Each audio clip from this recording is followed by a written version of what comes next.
అయితే వాళ్ళ చట్టం ప్రకారం పెట్టుకున్నారు. అలాగే వచ్చినటువంటి వాళ్ళకి ఈ అడవిలో నుంచినే పోవాలి కదా, పోయే వాళ్ళకే కదా భోజనం పెట్టేది. ప్రత్యేకించి భోజనం కోసం వెళ్తాడేంటి ఎవడన్నా కాశీనారాయణ క్షేత్రానికి? కాదు కదా. అది కొంచెం కామన్గా ఆలోచిస్తే నడుస్తుంది. ఎందుకంటే పాత రోజుల్లో రాజుల కాలంలో ఇప్పటికి మళ్ళీ రవాణా సదుపాయాలు లేవు కదా, అడవుల్లో నుంచినే దాటాలి ఒక రాజ్యం నుంచి ఇంకో రాజ్యానికి. దాటేటప్పుడు అందుకనే ప్రతి అడవిలో కూడా కొన్ని చోట్ల బావులు తవ్వి ఆ బావి పక్కన పడుకోవడానికి ఒక దాన్ని ఏమంటారు మండపాల్లాగా కట్టి, అట్లాగే వండుకోవడానికి పొయ్యిలది ఏర్పాటు చేసేవాళ్ళు ఆ రోజుల్లో. అక్కడ సంరక్షకుల్ని మనుషులు పెట్టేవాళ్ళు. అవే పూటకోళ్ళ ఇళ్ళు కింద తర్వాత రోజుల్లో నడిచినాయి.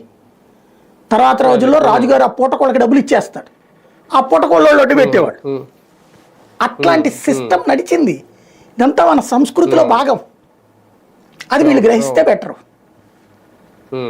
కానీ తప్పు జరిగింది, ఆ తప్పుని పరిష్కరించారు. ఇందులో గొడవ ఏం లేదు. గొడవ ఏం లేదు, అంత క్లియర్ అయిపోయింది. కాకపోతే పవన్ కళ్యాణ్ గారు